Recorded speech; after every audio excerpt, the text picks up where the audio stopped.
Welcome to the Pima Show. I'm Sherry Gyro, your host. The Pima Show is all about students. We are focused today on Reese Royer. Let's kick back and have a little conversation. Reese, you are with the healthcare professions program here at Pima? Yes. Is that right? Awesome. So tell me a little bit about yourself.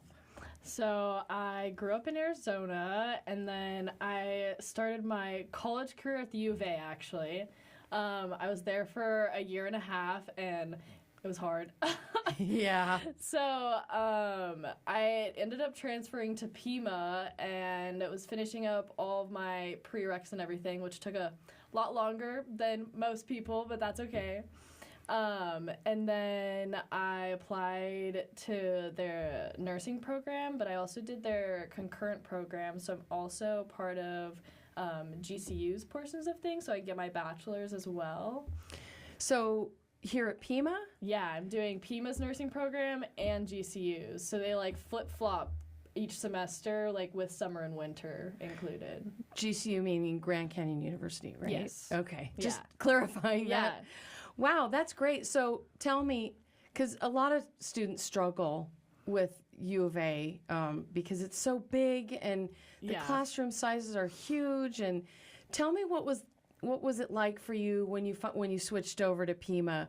Was it a weight off your shoulders, or how did it feel? Honestly, like, I tell people like who are thinking about like going to the U of A and stuff, and I'm like, honestly, going to Pima was like the best decision I made for myself.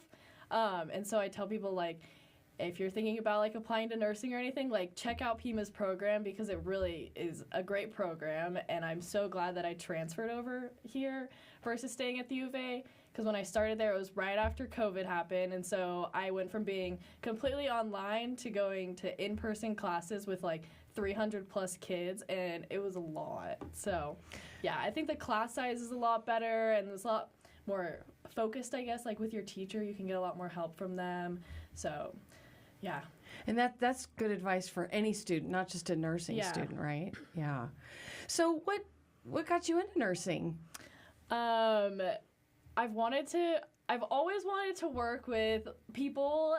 Like, helping people has always been something that, like, I wanted to do.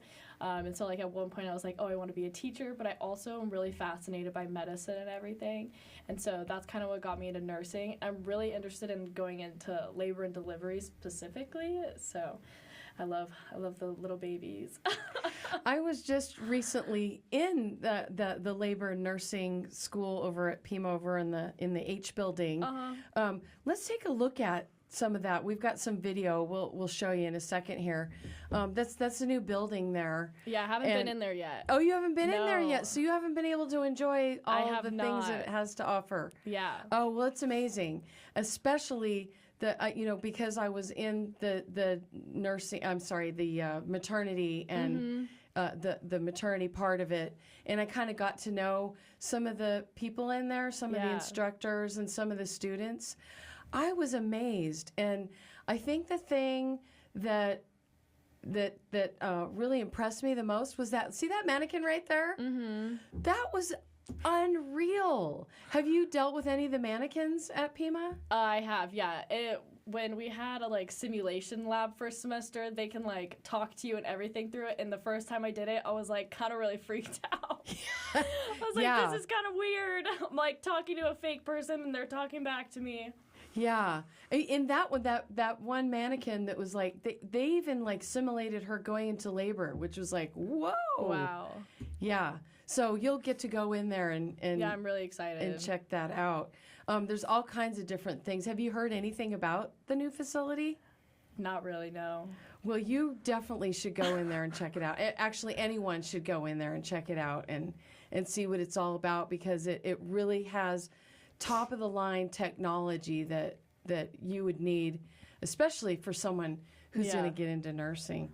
Well, let me ask you another question here. You mentioned to me earlier that you were at Pima and then you found yourself you had to reapply. What happened there? And is that some kind of, how can you overcome that adversity there? Yeah, definitely. So first semester of nursing school is a lot. And I also, while I was doing my prereqs and everything, I was only taking 2 to 3 classes at a time. because I also have been working since I was 18, so I'm doing all of that and paying bills and everything. And so going in, it was like 5 classes, which that was already an adjustment in itself. And they're kind of some of them are really hard. So I went through the entire semester, and I got to finals week, and I took my first final, and I needed a 75, and I only got a 70. And it happens. They're pretty strict, and so you have to have a 75 in all of your classes except for one. You need a 90, and if you don't pass one of them as a first semester student, you have to reapply to the program. So it was like first day of finals week, I took my final and I didn't pass my class. So I was kind of really bummed out about it, but I still went and took all my other finals. Might as well get the experience, I guess, if I'm just going to do it again. Good for you. Yeah. I'm impressed that you did that. Thank you. I mean, I definitely, my last final was the one I was worried about. I needed like a 90 on my final in order to pass the class. It was pharmacology, and that class is that's a wicked hard. Yeah. And so since I knew I was already having to reapply, I definitely didn't study for my last exam because I was like frustrated, and I was like, I don't really see the point to study for it, but if it's not going to make a difference. So, so I still went and took the rest of my finals, and then I reapplied, and I think I should find out this week or next week whether or not I get back into the program. So your tenacity is kudos to you for that. Thank you. And it's something that maybe I'm hoping other students who are watching will look up to. Don't give up, right? Yeah, it was definitely like really frustrating, and I cried about it. But I was like, maybe the next time around, like, I'll be in a better place, like things will go a lot smoother for me. And so since I have until August off of school, I went and got a job in the medical field, the healthcare field, to maybe help get some experience and help me feel more confident going back into the program. And you got all that experience taking those tests and going through the class. Now when you do it again, maybe it'll feel a lot more familiar, I feel like. Yeah. You mentioned a new job. Tell me about your new job. Yeah, so I just started training as a dialysis technician, so I'm on week 2, and so it's a 10-week training process, which is a lot. It's been a lot of computer time, which is kind of draining, but I'm learning a whole bunch of stuff that I don't really know about. And as going through first semester, we did long-term care, and a lot of our patients were on dialysis. And so it's been really fascinating to learn that side of things, because during our clinicals and everything, we didn't really ever talk about that very much. So it's been really, really interesting to learn about that whole side of things. And I'm excited for these next 10 weeks, even though it's a lot longer hours than I'm used to working at the restaurant job I used to have. Good practice, right? Yes, exactly. For that. Yes. Yeah, and you never know. You might switch over to that part of healthcare. No, exactly. I might fall in love with it and just stay there. Who knows? I'm keeping an open mind. I'm very impressed with you. That's you. really cool. Your parents have got to be proud of you. Yeah. Talk about the work-life balance with your new job. You're going to go back to school. You have a personal life, I'm sure. Yeah. How does that play a role? You've done it once before. You said it was really, really hard. Yeah. What do you do to kind of even things out? So I definitely learned things I need to do differently. So when I first started nursing school, I was working 2 jobs. And so I was working 4 days a week. And as a first semester nursing student, people were like, I work 1 day a week. And I'm like, well, I work 4. And they're like, I don't know how you do it, to be honest. So then I went down to working 1 job, and I was still working there 3 days a week. It was hard. And I wasn't spending as much time studying as I probably should have been. And then me and my friends, we really like to go out line dancing. And so all right. Where do you go, to the Maverick? Yes, yeah. Woohoo! Yeah, that place is fun. Yeah, and so it also we have nights where we'd go out dancing, and I'm like, well, maybe I probably should have stayed in and studied. But now I know for next time. But it's hard. And so one thing with my new job that I've talked to them when I first got hired was that they know school is a priority, and they're like, if you only need to work 1 day a week, that's totally fine. Because I'm working 12, 13-hour days. So Well, that's cool that they're willing to Accommodate for that. Yeah. be flexible with you on that. So yeah, working a lot and then having a social life and school was really hard to balance, and I did not do a good job at that, which I've come to realize. And so definitely I've just been like working on like my prioritization of like what's important. So like right now I have my new job and I have to go to work between like 3:30 to 6 in the morning like I'm working Tuesday, Thursday, Friday, Saturdays right now. Wow. And so it's like really early mornings, and so I'm like, well, like I'm not gonna stay out super late. I'm gonna stay in and go to bed.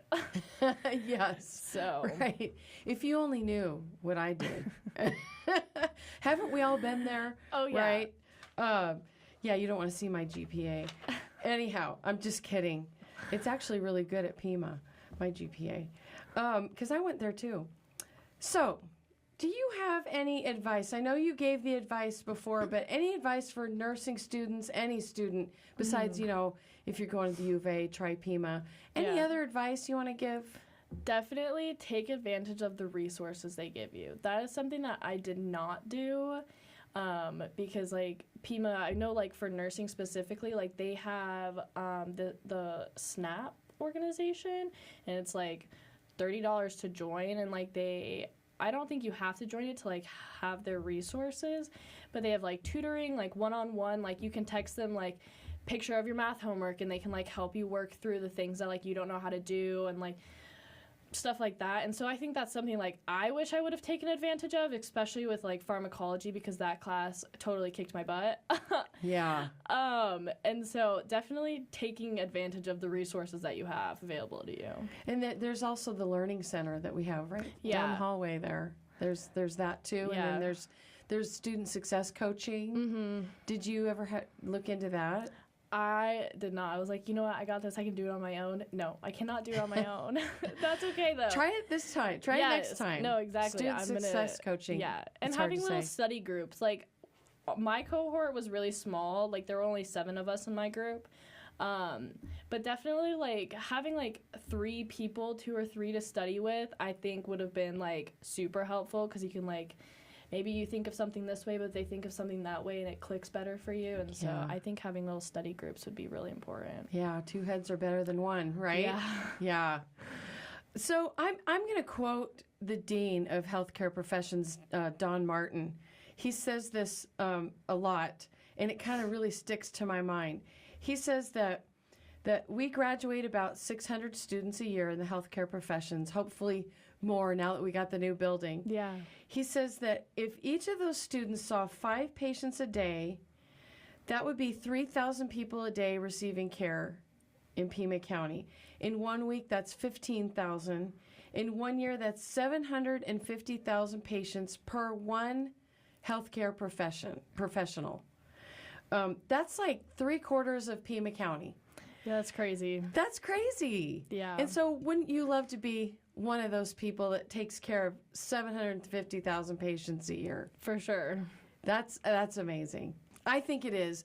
Do you have anything else you'd like to add that I haven't asked? I don't think so. Okay, well then with that, I am going to do our little traditional take a Polaroid of you so you can go up on our Wall of Fame. Alrighty. Here we go. And smile.